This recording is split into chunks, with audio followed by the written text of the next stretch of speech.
Hey everybody, thanks for tuning in. My name's Jason. You're watching Rome Bearded. Today, we're gonna rock out a loaf of sourdough bread. Stay tuned. Sourdough bread? Man, I've been making sourdough bread since before it was quarantine cool. So this evening I got off work, around 6 o'clock I got home. Went ahead and pulled out my sourdough starter from the fridge. I keep it in there. Let it sit out for a couple hours now, get it to room temperature, and now we're just gonna feed it and get it ready to make some bread. So what is sourdough? Sourdough is a bread that you make from a sourdough starter. A sourdough starter contains wild yeast, flour, and water. That's it. That's all you need to keep the sourdough alive. So there's a couple different ways to keep your starter going. Some people, if they bake bread enough, you can get by with keeping it on your counter and feeding it every day, every 2 days, and baking throughout the week. Me personally, I'm trying to bake every week, so I go ahead and fridge it during the week, and pull it out, bring it up to room temperature, and get it going again. There's some misconceptions that I read on the internet about the yeast actually dying while it's in the fridge. Being a home brewer, I have a little better understanding of how yeast works. It's actually going to sleep when it's in there, essentially. So we're just waking it up, getting it livened up again, and now we're gonna feed it so it can grow up and be happy and healthy, and we're gonna use it for our bread. So this is Lloyd. I've had Lloyd for a few months now. A friend of mine at work, his wife made this starter about 4 years ago. So this has got a little bit of age on it. It's got a really good sour smell coming out of there, and it's been making some fantastic bread for us. So here we have in here roughly 50 grams or so of starter. I'm gonna go ahead and add 50 grams of flour and 50 grams of water. You're way better off weighing your ingredients rather than trying to measure your ingredients. Point being, if you took this 50 grams of flour and you tried to just said, hey, 50 grams of flour is roughly what, a third of a cup? Well, maybe if you pack it, you're actually gonna get more weight out of it, rather than if you poured it in. So you're way better off busting out the kitchen scale and just giving it away. Way more accurate. Get it? All right, so we're just gonna go ahead in this little mason jar that Lloyd lives in and add in our 50 grams of flour. I've already pre-weighed everything here, and 50 grams of room temperature water. So you don't want anything too hot, you don't want anything too cold. You try and keep it the same temperature as your starter is once you get it up to room temperature. So it's nothing more than combining those in here. We're just gonna let that sit. And for me, for what I've been doing, and there's definitely different techniques out there for this, I'm really just gonna let this sit overnight.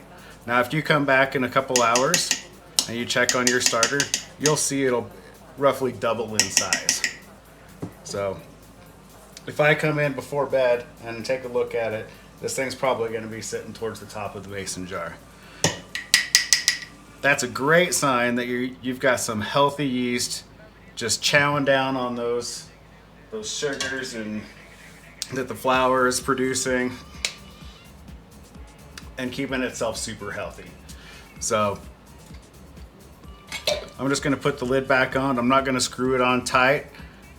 What yeast does is it releases CO2, so it's gonna release pressure. It's something that happens in beer. Yeast actually releases CO2. You can use that to carbonate the beer, but it also ferments it. So in a way, this is a fermented item right here. So there you have it. Real simple. 50 grams of flour, 50 grams of water, mix it into your existing starter. This thing's gonna grow up a little bit tonight. Tomorrow, first thing in the morning, we're gonna really start cracking in on this and make some sourdough for tomorrow's dinner. So stay tuned. It's all right. We got some blooper meals going on in here. How about that? Some blooper meals. Little wreak havoc and blooper meals. How about that? Yeah. Yeah. The maple kind? No, it's the red ale kind.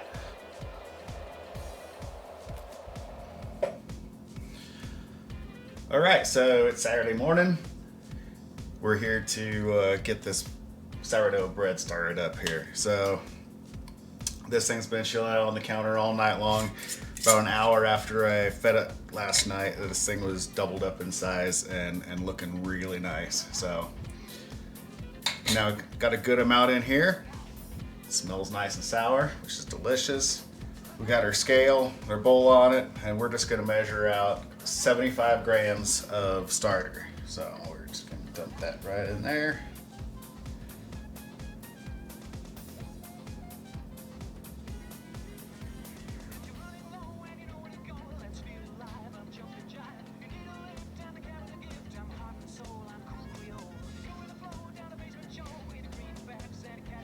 Maybe 80. Who's counting? I already pre-measured out the water and the flour, but of course, you got your scale. You could always just zero it back out. So I got 350 grams of water. Just pour that in. I like to get this slurry all mixed up so everything is fairly well incorporated.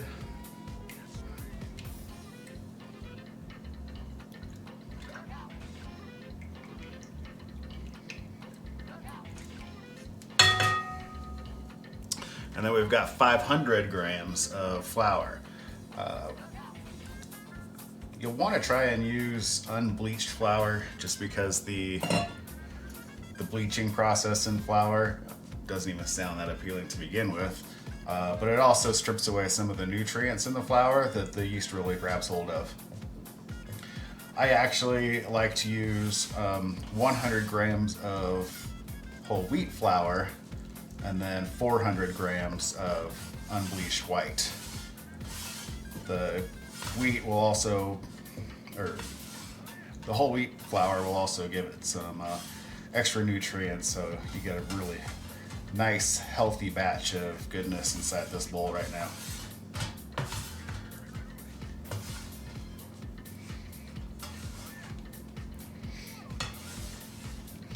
So we're just gonna incorporate this into itself a little bit, mix it up the best you can.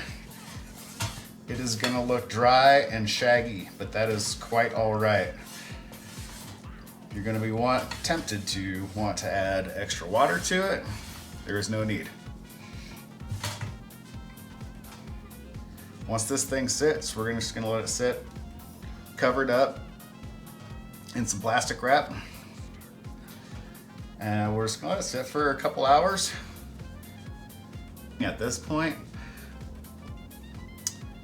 some recipes say, come back after a half hour and check that, come back after an hour and check this, come back after 2 hours and do this. Hey, we got lives to live during the weekend, so I can't spend all day just nursing a sourdough starter. So I might go off and do something for an hour or two and come back and pull off the next step. Same with the next step and the step after that. So don't feel like you need to babysit this thing all day long. But this is what it looks like to start with. And we're gonna come back in a couple hours and show you how unshaggy this looks.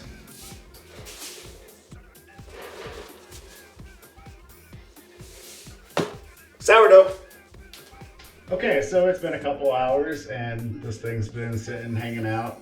Got it covered up with some saran wrap to keep it moist inside there. And we're gonna take a quick look and we're gonna give it a quick knead. So something that I've theorized about with sourdough. Oh, also salt. We got maybe a little more than a full tablespoon of salt here. This is the point where I like to salt it. Right before the knead starts to happen. You're gonna wanna wet your hand down This keeps it from sticking to your hand. So just a little water on the hand, and I just do it around the clock kind of. We're gonna just kind of peel this off at the bottom. We're gonna do a fold over at 12 o'clock, fold over at 3, fold over at 6, fold over at 9. I'm actually going to do this twice for this initial run. So 12 o'clock, 3 o'clock, 6 o'clock, and 9. Okay. So one thing I think about sourdough is you don't want to over knead it. You want to get some gluten built up in there, but you don't want so much of it, because if you get too much, you're going to get a really dense sourdough bread. So you just want enough gluten to get everything bread-like, but not too much, so you get that nice, airy, big bubbles inside there kind of bread. So that's all you gotta do right now. We're gonna do this again in a couple hours. So I'm about to drop the loaf on you. Sourdough bread today. Okay, so it's been a couple more hours, and obviously this thing's starting to grow up pretty nicely, which is awesome. And we're really just gonna do the same thing as last time. Wet your hand a little bit. Peel it off from the bowl, and rather than going around the clock twice, we're just going to do one time. So 12 o'clock fold over, 3 o'clock fold over, 6 o'clock, and 9. So ain't much, it doesn't need much. So we're just going to let that sit for another hour or two, depending on when I get around to coming back to check on it. Cover it back up, let it hang out. Lloyd's looking pretty good so far. Off of this,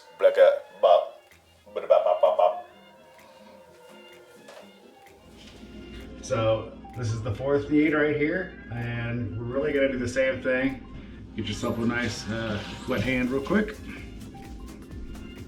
so you can easily pull that off the bottom.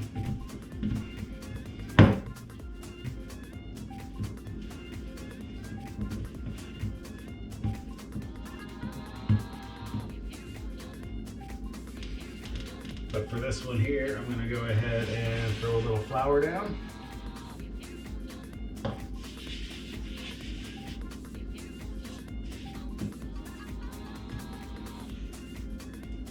And dump this out onto there.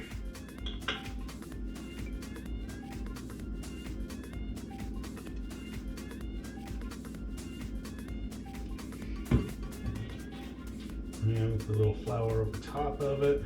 This thing is still pretty sticky right now, so. And we'll go ahead and stretch it out a little bit.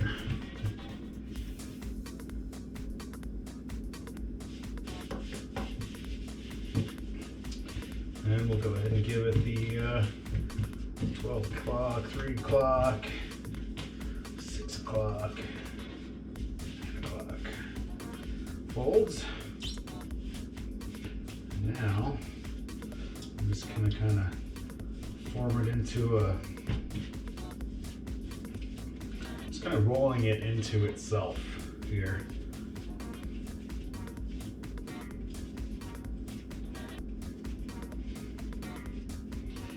And you got that nice smooth top over top of it here. Now we've got our parchment paper. Parchment paper is a lifesaver. Never knew it until a few years ago when it came into my life, but parchment paper is actually pretty fantastic.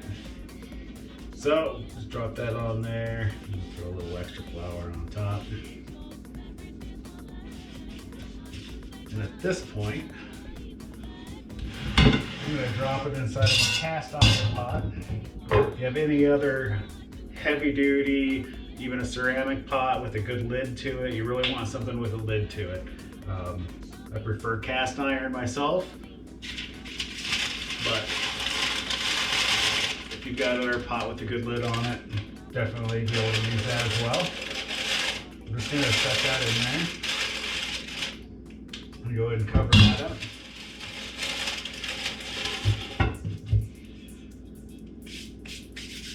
So at this point, I'm going to go ahead and start the oven. We're going to fire the oven up at about 450 degrees, and I'm going to set this pot on top of the oven, which is going to help heat the pot a little bit, give it a little bit of heat. Your dough is going to start really rising in there. And after about a half hour or so, when that oven is preheated, we're going to throw that thing in there. So we'll be right back after these messages. Libbity bibbity. All right, so our oven's preheated to 450. This thing's been continuing to rise for another half hour, 40 minutes, 45 minutes or so. I'm gonna take my trusty razor blade that I've dedicated to my sourdough, and we're just gonna score that real quick. Yeah, give it about a ½ inch into the dough. And you can do any sort of fancy designs if you want. You've seen them on the internet, the old interwebs. We'll just exit off right there just like that. We're gonna throw it in the oven. It's gonna go 450 for 30 minutes. And then we're gonna take the lid off and let it finish baking. I would say 5, 10, maybe 15 minutes. We'll kind of see, you gotta keep an eye on it at that point and make sure you get that nice, crispy, crusty outside crust to it. And this is gonna be fantastic. So, I'm Jason, this is Rome Bearded, this is Sourdough. Okay, so to recap, you're gonna feed Lloyd 50 grams of water, 50 grams of flour. That's gonna keep him alive and happy. If you're not gonna make bread with it, you can feed him. If you have extra, you can dispose of the extra just to keep your, the keeper starter at a minimum. Otherwise, you go to bake this thing, 350 grams of water, or 500 grams of flour, and you get yourself a nice little loaf here. So we spent all day working on this thing. We baked it 450 degrees for 30 minutes with the lid on. We took the lid off and baked it for another 15 minutes on top of that. And right now, we're gonna yank this baby out of here. Throw it on our cooling rack. And you're gonna wanna give that 20, 30 minutes to just kind of finish up and rest, if you will. So there you have it. Sourdough bread, Rome Bearded style. Hey, thanks for tuning in, guys. Really appreciate your support. Definitely hit that subscribe button. Throw me down a thumbs up. Hit that bell so you don't miss a beat. Throw me down a comment. Let me see your sourdough bread. Appreciate you, and we're gonna see you next time right here on Rome Bearded.